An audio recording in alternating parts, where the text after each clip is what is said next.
Jemaah salat subuh yang dimuliakan Allah. Kita lanjutkan ngaji kita membahas tentang salat Jumat dan hal-hal yang berkaitan dengan hari Jumat. Sebelumnya kita buka majelis kita dengan kirim al-Fatihah untuk guru-guru kita. Ila hadratin Nabi Mustafa Muhammad sallallahu alaihi wasallam azwajil wadri jemaah ali baiti ikhwan. Ikhwan azran ta'if Abdullah Syekh Muhammad Muslim. اللهم انفعنا بعلومه في الدارين. الفاتحة. أعوذ بالله من الشيطان الرجيم. بسم الله الرحمن الرحيم. الحمد لله رب العالمين الرحمن الرحيم مالك يوم الدين. إياك نعبد وإياك نستعين اهدنا الصراط المستقيم صراط الذين أنعمت عليهم غير المغضوب عليهم ولا الضالين. Bismillahirrahmanirrahim. Terakhir kemarin kita membahas tentang sunnahnya khutbah. Sunnahnya khutbah, bahasa sekarang tentang adabul Jum'ah. Fasal fi adabil Jum'ati, tentang adab-adabnya hari Jumat. Yusannu, disunnahkan liman yuridu hudurha, bagi orang yang menghendaki untuk hadir di majelis Jumatan. Wa illam talzamhu, walaupun Jumatan tidak wajib baginya. Misalkan dia musafir atau bagaimana, tidak wajib tapi dia mau hadir Jumatan, maka disunnahkan al-ghuslu, mandi. Lil akhbari sahihati fihi, karena dasarnya ada hadis-hadis yang sahih. Minha qauluhu sallallahu alaihi wasallam, di antaranya sabda Nabi sallallahu alaihi wasallam, ghuslul jum'ati wajibun ala kulli muhtalim. Mandi Jumat wajib bagi setiap orang yang ihtilam. Ihtilam itu orang yang junub. Tentu saja walaupun enggak hari Jumat juga tetap wajib. Qauluhu sallallahu alaihi wasallam, dan sabda Nabi sallallahu alaihi wasallam, idza jaa ahadukum, kalau salah seorang di antara kalian datang Jumatan, falyaghtasil, hendaknya dia mandi. Dari dua hadis ini itu redaksinya adalah wajib. Yang pertama, ghusl Jumati wajib. Kemudian yang kedua, falyaghtasil, sigotnya itu amar. Kalau amar itu amar itu perintah. Maknanya wajib. Tetapi para ulama memaknai mandi Jumat itu sunnah, karena juga ada dalil-dalil yang lain yang membawa kepada hukum sunnah. Wa sarafaha anil wujub khabar, dan kok bisa hukumnya sunnah padahal di sini perintah. Ada hadis Nabi, man tawaddu'a yaumal jum'ah, siapa yang wudu pada hari Jumat, fabiha wa ni'mat, maka itu sudah bagus sekali. Wudu saja sudah bagus sekali. Wa man yaghtasala fal ghuslu afdal, siapa yang mandi maka mandi itu lebih utama, lebih afdal. Berarti kan kalau meninggalkan mandi kan boleh hanya wudu saja, itu sudah bagus kata Nabi. Tapi kalau mandi maka lebih utama. Maknanya kata para ulama, berarti ini kalau mandi Jumat saja, bukan mandi junub, bukan mandi hadas besar, berarti sunnah. Rawahu Tirmidzi wa hasanah. Fa in ajaza 'anil ghusli, kalau misalkan tidak mampu untuk mandi, linafadil ma, contohnya seperti tidak ada air ba'dal wudu, selepas wudu airnya habis. Aw limaradin, atau karena sakit, aw bardin, atau karena kedinginan, aw ridalika, atau selainnya. Yusannu lahu tayammum, maka disunahkan baginya tayammum biniyatil ghusli lil jum'ah, niat mandi Jumat. Sampai enggak ada air pun nanti mandinya disunahkan diganti dengan tayammum. Wa yahuzu bihi fadilatal ghusli, maka dia mendapatkan fadilahnya mandi dengan tayammum itu. Wa waktunya mandi kapan? Waktu disunnahkannya mandi min tulu'il fajri, mulai dari terbitnya fajar, berarti waktu subuh, ila ayyadkhula fi sholati, sampai masuk waktu sholat Jumat. Li'annal akhbar, karena hadis-hadis yang terkait dengan mandi Jumat ini, allaqathu, digantungkan bil yaumi, dengan kata yaum. Yaum itu hari. Jadi kalau hari itu kan ada hari, ada malam. Kalau hari kan dimulai dari terbitnya fajar. Nah, terbitnya fajar itu sudah dimulai hari. Subuh itu sudah dimulai dihitung hari. Sampai terbenamnya matahari maghrib. Nah, mulai terbenamnya matahari dihitung lail. Maka kalau Jumat itu dihitung mulai dari terbenamnya matahari kemarin. Jadi malam dulu baru kemudian harinya. Nah, hadis-hadis yang berkaitan dengan mandi Jumat itu kaitannya dengan hari Jumat. Berarti mulai terbitnya fajar, bukan mulai dari tengah malam, bukan.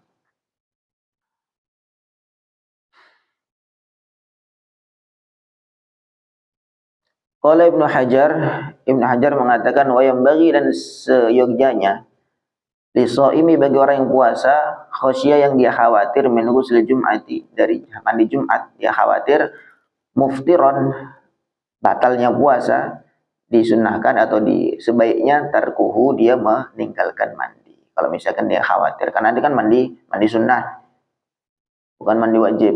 Kalau misalkan dia khawatir kalau saya mandi nanti batal nih, atau misalkan masuk ke telinga atau bagaimana, maka kata Ibnu Hajar, ya ditinggalkan, tidak apa-apa. Wa kadza sairul aghsal al-masnunah, demikian juga mandi-mandi yang lain yang sunnah. Mandi-mandi sunnah yang lain juga kalau misalkan khawatir akan membatalkan puasa, maka ya ditinggalkan.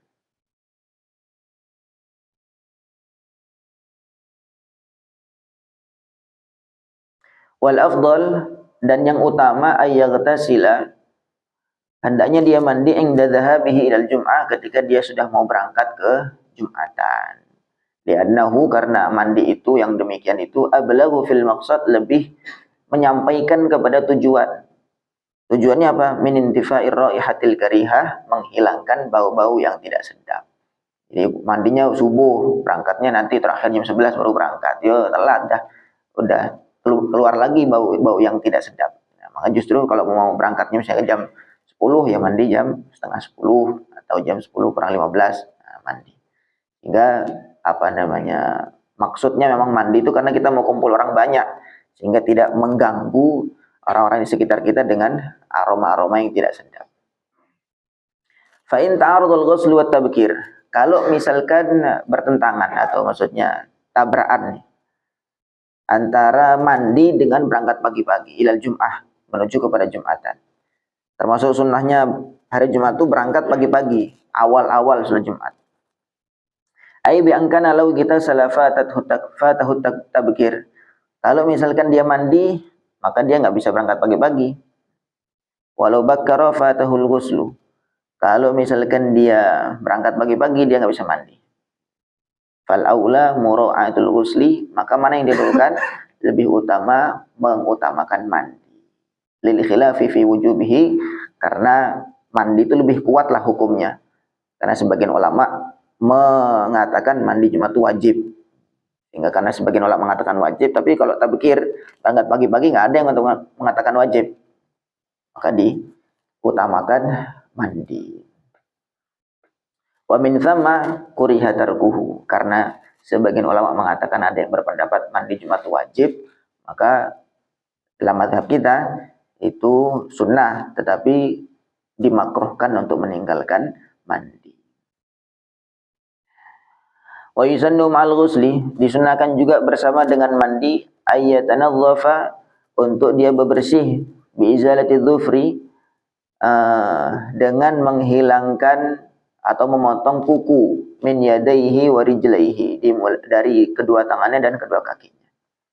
Wa bi izalati rihin karih, dan juga menghilangkan bau-bau yang tidak sedap, wa wasakhin, dan kotoran-kotoran. Wa bi qassi syaribihi, dan memotong kumis, hatta tabdua humratus syafati, sampai tampak merah-merahnya bibir. Ada orang kumisnya sampai nutupin merah-merah bibir, nah itu dipotong. Nah, perintah Nabi kalau apa namanya, qassus syawariba wa arkhul liha khaliful yahud, atau kama qala Rasulullah SAW. Jadi untuk syarib atau syawarib, kumis itu dipotong, dicukur. Kemudian tapi kalau jenggot itu dibiarkan. Karena orang-orang Yahudi dulu kebalikannya, kumisnya dipelihara, jenggotnya dicukur. Allahu Akbar. Maka kata Nabi, kalau untuk penampilan, kalau bisa dibedakan dengan orang-orang Yahudi. Termasuk dulu gaya rambut juga begitu. Nabi sempat gaya rambutnya dulu kalau nggak salah dibelah di tengah. Kemudian kalau ketika tahu orang-orang Yahudi demikian juga, maka beliau langsung dirubah. Walaupun itu cuma penampilan, tetapi bagusnya itu berbeda penampilan dengan orang-orang yang tidak kenal kepada Allah. Wa bi izalati sya'rin, dan juga dengan menghilangkan bulu-bulu. Wa bi izalati sya'ri nahwi ibtihi, menghilangkan bulu-bulu ketiak, wa anatihi, dan bulu-bulu kemaluan. Li ghairi muridit tadhiyah, terkhususnya bagi orang-orang yang tidak menghendaki untuk kurban. Orang yang amman yuriduha, adapun orang yang mau kurban, fayukrahu lahu dzalika, maka dimakruhkan untuk tadi itu menghilangkan bulu-bulu kumis, ketiak, dan seterusnya. Fi asyri dzulhijjah, khusus ketika di 10 Dzulhijjah, mulai tanggal 1 makruh bagi orang yang mau kurban. Kalau pas hari Jumat tetap juga enggak cukur kumis dan ataupun yang lain-lain, khusus itu aja untuk orang yang mau kurban. Litasmalal maghfiratu, supaya ampunannya itu mencakup ke seluruh jasadnya, sampai yang belum dipotong pun sampai mencakup pengampunannya itu sampai sempurna. Adapun selain orang yang mau kurban pada 10 Dzulhijjah, 1 sampai 10 Dzulhijjah, maka disunnahkan menghilangkan bulu itu semua.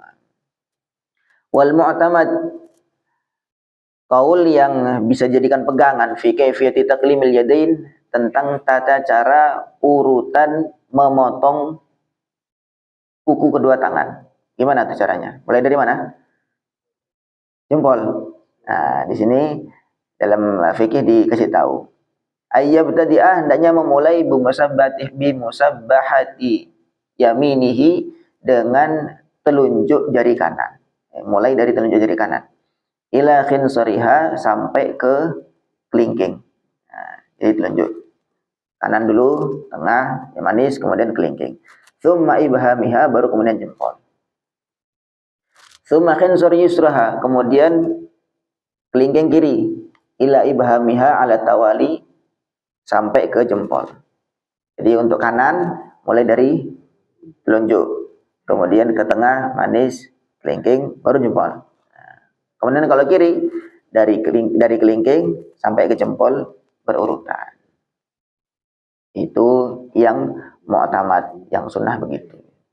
Jadi sampai urutannya aja sampai diatur dalam agama, Masya Allah. Wa fi taqlimir rijlaini, adapun kalau motong kedua kuku kaki bagaimana? Ayyabtadi'a, hendaknya dia memulai bi khinsaril yumna, mulai dari kelingking jari kaki kanan. Ila khinsaril yusra, sampai menuju ke kelingking kiri. Jadi kelingking kanan terus jalan sampai ke kiri. Ala tawali, dengan berurutan. Jadi kalau kanan ya, kalau tangan berbeda urutannya dengan kaki. Kalau kanan mulai dari telunjuk kanan, kemudian jalan ke kanan, terakhir jempol. Nah, kemudian lanjut ke kiri, dari kelingking kiri lanjut ke jempol. Nah, kalau kaki mulai dari kanan, dari kelingking kanan langsung jalan sampai kelingking kiri, sampai kelingking kaki kiri, berurutan. Allahu Akbar. Wa yusannu, dan disunnahkan juga al-badaru, bersegera bi ghusli mahallil qalmi, membasuh bagian atau kuku-kuku yang habis dipotong. Li'annal hakka bihi, karena menggaruk dengan kuku yang baru dipotong itu, qablal ghusli, sebelum dibasuh, sebelum dicuci, yukhsha minhul barasu, dikhawatirkan penyakit kusta. Ini kata para ulama dulu begitu. Jadi kalau habis dipotong kukunya, segera dicuci ataupun segera mandi, dicuci lah. Karena menggaruk dengan kuku yang baru habis dipotong itu dikhawatirkan penyakit kusta. Allahu Akbar. Wa yusannu dzalika, dan disunahkan yang demikian itu bebersih, mulai dari potong kuku, potong kumis dan seterusnya, yaumul khamis, mulai dari hari Kamis, au bukratal jum'ati, atau pagi-pagi hari Jumat.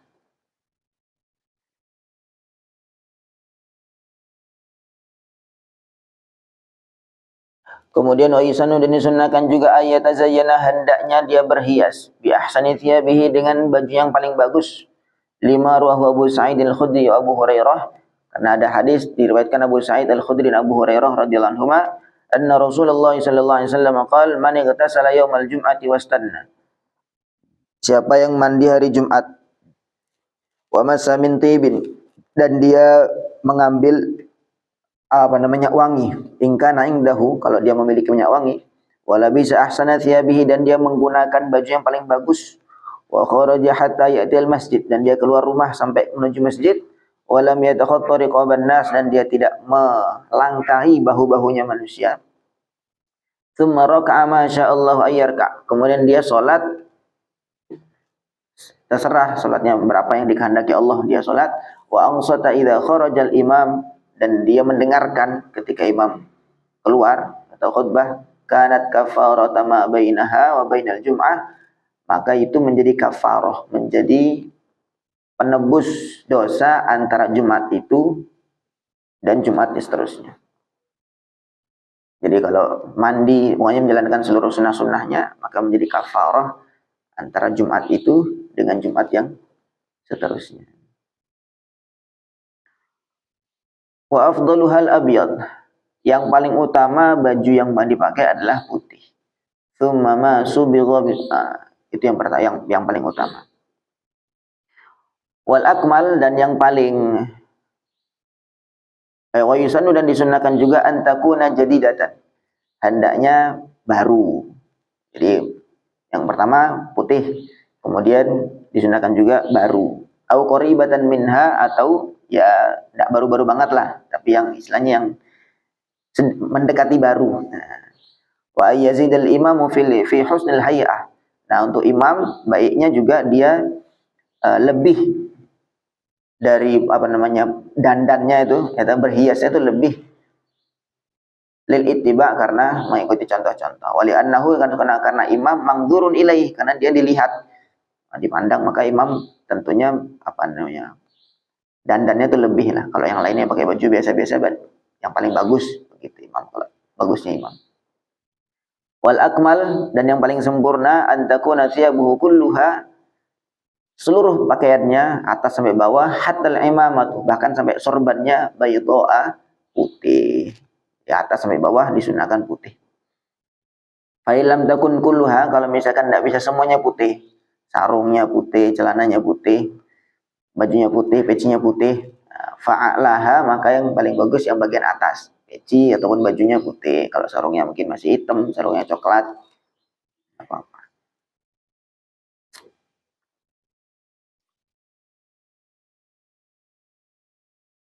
Wa yusanu, dan disunahkan juga ayyata'ammama, untuk menggunakan imamah. Apa imamah? Kain yang diikatkan di kepala itu, sorban lah. Nah, imamah. Sunnah juga imamah pakai waktu hari Jumat.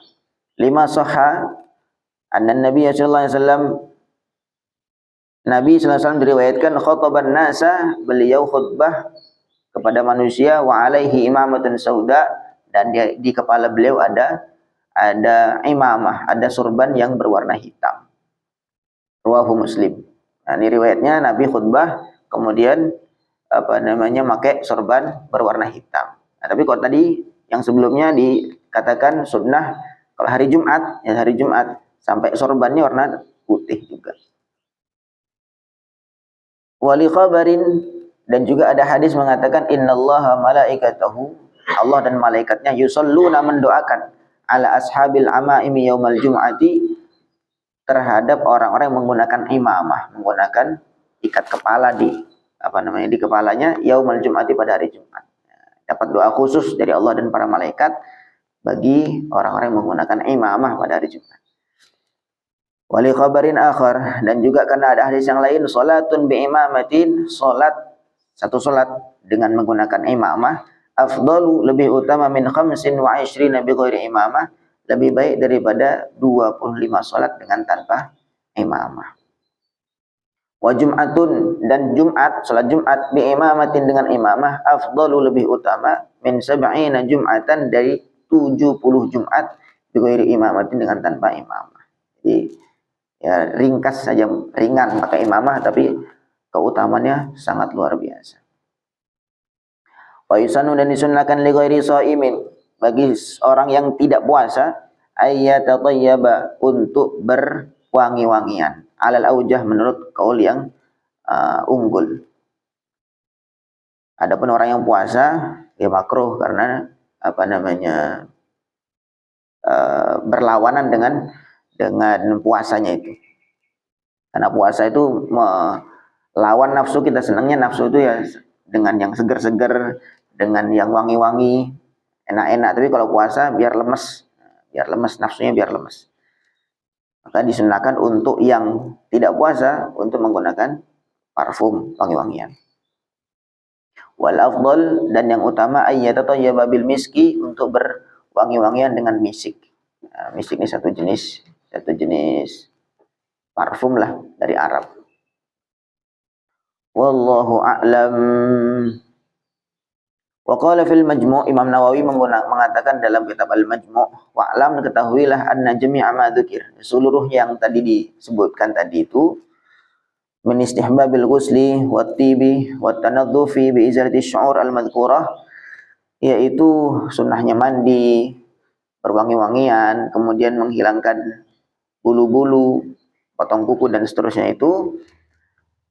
itu laisa mukhtassan bil jum'ah, tidak dikhususkan hanya pada hari Jumat saja.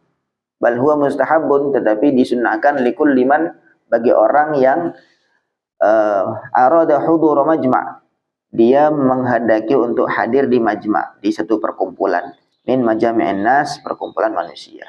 Jadi apa aja, mau hadir mungkin rapat atau mau apapun itu, ya tetap bagusnya demikian, karena tidak akan kumpul dan dia akan berbaur dengan orang-orang banyak, maka tentunya tidak mengganggu dengan orang-orang di sekitarnya. Sehingga disunahkan, maka niatnya ikram atau memuliakan orang-orang di sekitar kita, supaya mereka justru malah senang, wah ini wangi, aromanya bagus, rapih, dipandang tuh tidak malah sumpek. Ada orang, penampilannya begini, sumpek malah lihatnya. Qala al-Imam Asy-Syafi'i radhiyallahu ta'ala anhu, man nadhufa thawbuhu, siapa yang, Imam Syafi'i mengatakan, man nadhufa thawbuhu, siapa yang bersih bajunya, qalla hammuhu, maka dia akan sedikit galaunya sedikit. Orang itu kalau pakaiannya rapi, insyaallah itu biasanya ceria bawaannya.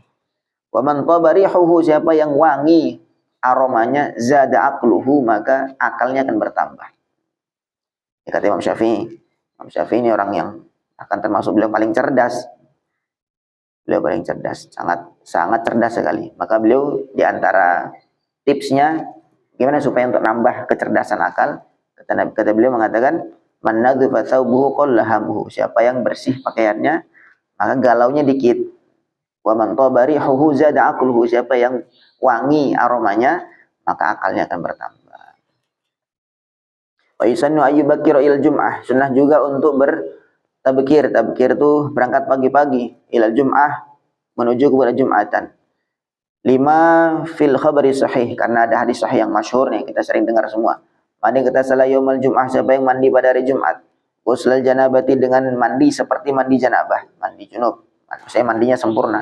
Tsumma raha fi sa'atil ula, kemudian dia berangkat di waktu pertama. Faka'annama qarraba badanatan, seakan-akan dia berkurban dengan kurban unta. Waman roha fi sa'ati tsaniyah, siapa yang berangkat di waktu yang kedua, faka'annama qarraba baqaratan, seakan-akan dia berkorban atau sedekah dengan sapi. Waman roha fi sa'ati tsalitsah, siapa yang berangkat di waktu ketiga, faka'annama qarraba kabshan aqran, seakan-akan dia bersedekah dengan kambing. Waman roha fi sa'ati rabi'ah, siapa yang berangkat di waktu keempat, faka'annama qarraba dajajatan, seperti dia sedekah dengan ayam. Wa man raha fi sa'atil khamisah, berangkat pada waktu kelima, faka'annama qarraba baydatan, seakan-akan dia sedekah dengan telur. Fa idza kharajal imam, kalau imam sudah keluar, sudah menuju mimbar, hadratil malaikah, maka malaikat juga hadir di majelis Jumatan itu. Yasma'una dzikra, mereka mendengarkan dzikir atau mendengar khutbah. Wa tuwiyatis suhuf, dan buku-buku catatan sudah ditutup. Wa fi riwayatin Nasa'i, dalam riwayat Imam Nasa'i hadis juga, sittu sa'atin, yang 6 waktu itu, fil ula badanah, waktu pertama itu sedekah unta, fi tsaniyah Untuk yang kedua sedekahnya sapi. Wa fi tsalitsah sedekahnya kambing. Wa fi rabi'ah yang keempat sedekahnya ayam. Wa fil khamisah yang kelima itu sedekahnya. Kalau di sini dalam riwayat Nasa'i disebutkan osfur. Osfur itu burung prit, nah, burung gereja. Nah, itu yang kelima ditambahan dalam riwayat Nasa'i jika demikian ada. Wa fi sadisah yang keenam baru telur. Masya Allah. Telur juga lain-lain nah telurnya. Wa tu'tabaru kemudian wa tu'tabaru sa'atul madhkurah. Kemudian dihitungnya waktu 6 itu mulai kapan? Nah, min hini tulu'il fajri mulai dari terbitnya fajar, mulai dari subuh, nah, itu sudah waktu pertama. Wal muradu maksudnya dikehendaki annama baina tulu'il fajri jarak antara terbitnya fajar wa khurujil khatib dan khatib keluar yang qasimu ila sittati ajza terbagi menjadi 6 bagian mutasawiyatin yang sama. Jadi dihitung aja lah berapa jam antara terbitnya fajar sampai naiknya khatib ke mimbar. Nah, itu dibagi 6 dengan waktu yang sama semua. Sawaun atwal al-yaumu am qasur. Baik harinya itu pendek ataupun panjang. Jadi kan kalau kita di sini nih ya nggak kerasa ya Pak, hari itu sama aja. Tapi kalau di daerah-daerah yang yang subtropis itu kalau ada pas musim dingin yaitu harinya itu pendek, malamnya panjang. Tapi kalau yang pas musim panas harinya atau siangnya itu panjang, kemudian malamnya pendek. Nah itu pokoknya dibagi sama, kata para ulama begitu. Walladzina ja'u fi awwali sa'ah al-ula. Dan orang-orang yang datang di waktu yang pertama, awastiha atau di tengah-tengahnya, au akhiriha atau di akhir waktu pertama. Misalkan anggaplah berapa jam ya? Satu waktu, satu bagiannya itu berapa jam? Anggap kita ambil 1 jam lah. 1 jam 10 menit lah misalkan. Berarti 1 jam 10 menit dibagi 6 berarti kan pokoknya 1 jam 10 menit waktu pertama. Kemudian 1 jam 10 berikutnya waktu kedua begitu. Pokoknya siapa yang datang di 1 jam 10 yang pertama, baik di awal, di tengah atau akhir, katanya yashtarikuna fi aslil badanati masalan, maka dia sama-sama seperti sedekah unta. Lakinnahum yatafawatuna fi kamaliha, tetapi berbeda dalam segi kesempurnaannya. Jadi sama-sama bersedekah unta fadilahnya, tetapi terkait kesempurnaannya tentunya lebih sempurna yang datang lebih awal. Kalau enak dia datangnya sudah 1 jam 10 menit sudah akhir-akhir habis waktu pertama, wah masih dapat unta, tapi tetap lebih utama, lebih sempurna yang datang pertama. Itu, tapi sekarang kan jarang orang datang udah mau adzan, kok nunggu adzan baru berangkat. Orang dulu ketika ceritanya sampai subuh-subuh udah bawa obor udah ke masjid untuk Jumatan. Masya Allah. Wa yusannu dan disunahkan juga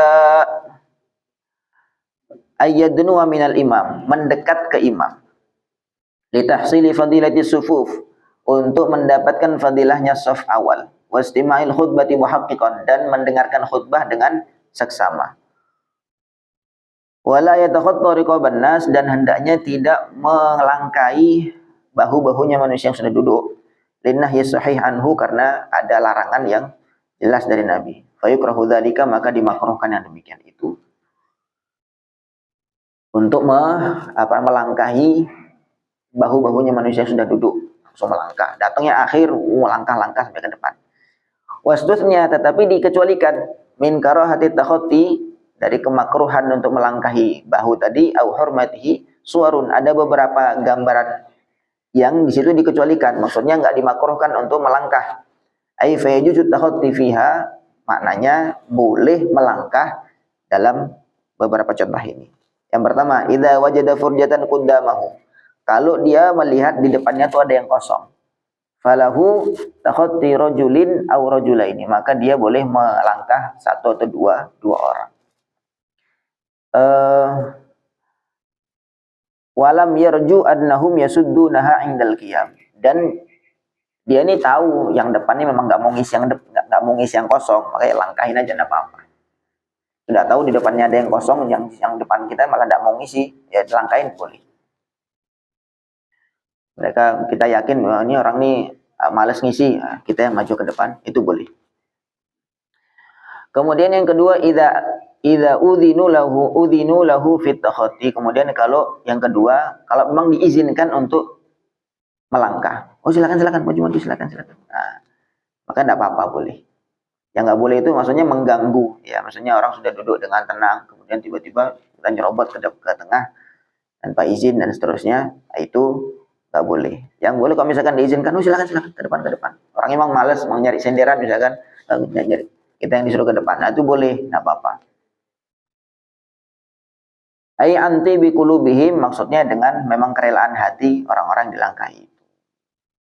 Kemudian yang ketiga, idza jalasu fit thariq, kalau orang-orang yang duduk itu memang duduknya di depan pintu.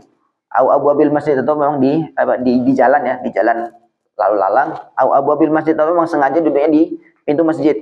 Ditaksiri memang sengaja sembrono duduk sembarangan, ya langkain aja enggak apa-apa. Karena emang nyari masalah. Itu hal-hal yang demikian, misalnya gambaran-gambaran ini itu boleh dan tidak dimakruhkan untuk melangkahi bahu-bahu yang duduk.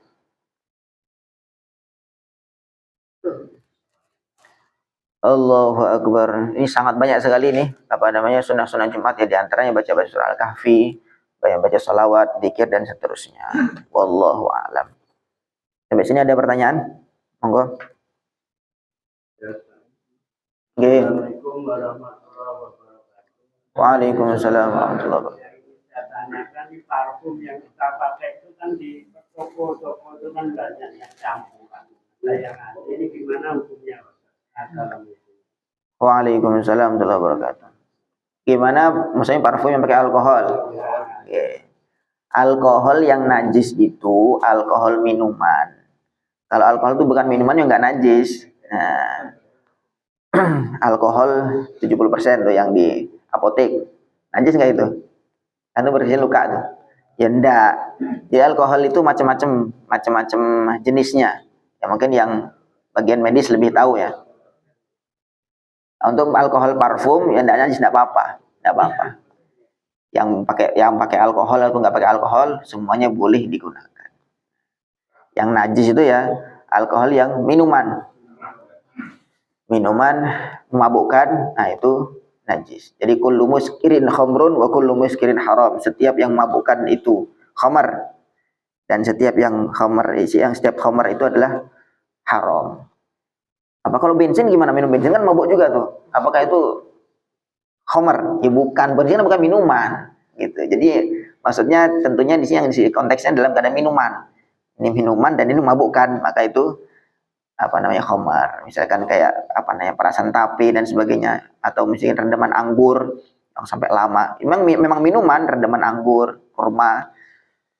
Itu kalau di Arab tuh biasanya begitu, banyak anggur, kemudian karena difermentasi, itu kan minuman mengfermentasi. Nah, kemudian kalau diminum memabukkan, maka itu khamar. Dan itu najis. Tapi kalau misalkan ke bensin, misalkan diminum kan mabuk juga, berarti najis juga. Ya enggak, itu kan bukan minuman. Secara urfnya, secara kebiasaannya memang bukan minuman. Jadi untuk parfum yang alkohol ataupun tidak alkohol itu boleh digunakan, tidak najis. Yang lain monggo. Okay. Yang dianggap najis tadi itu minuman itu jenis minumannya yang najis atau karena mabuknya? Karena memabukkannya. Karena dia mabukkan, maka dia jadi khamar, dan khamar itu najis. Gitu. Misalkan kayak rendaman anggur ya, itu kan sebelum difermentasikan, maksudnya difermentasikan dia diamkan untuk waktu yang lama. Sebelum dia jadi khamar ya masih suci. Sebelum jadi khamar masih suci, masih boleh diminum, atau perasan tape biasanya begitu. Kalau masih belum jadi khamar, ya masih normal biasa, itu suci dan boleh diminum. Tapi begitu dia berubah jadi khamar, maka dia najis dan haram untuk diminum. Walaupun sedikit. Jadi kita kena cipratan, nyicip.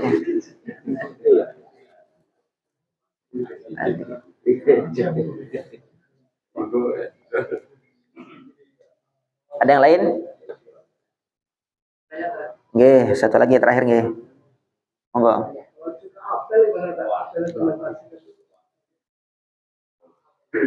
Cuka cuka apel. Itu saya kurang tahu dengan jelas ya. Yang jelas pokoknya kalau memang itu dia minuman dan itu memabukkan, maka itu haram. Termasuk dari golongan-golongan khamar. Sekarang kan misalnya apa namanya macam-macam terkait itu ya. Maksudnya kayak ada cuka masak, kemudian segala macam lah gitu perkembangan itu. Intinya pokoknya garis besarnya kalau memang dia itu minuman dan itu memabukkan, maka itu khamar. Dah. Itu garis besarnya. Tapi kalau mau di apa namanya diteliti lebih dalam lagi ya itu perlu penelitian lebih lanjut. Saya kurang tahu juga itu apa namanya cuka apel itu bagaimana tuh obat ya.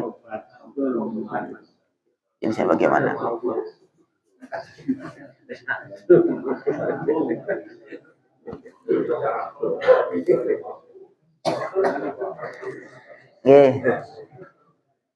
Insyaallah demikian yang bisa kita mudzakarahkan. Mudah-mudahan nambah ilmu-ilmu untuk kita. Allah fahamkan kita dan Allah berikan taufik untuk mengamalkan. Subhanallah bihamdihi subhanakallahumma bihamdika asyhadu an la ilaha illa anta astaghfiruka wa atubu ilaik. Assalamualaikum warahmatullahi wabarakatuh.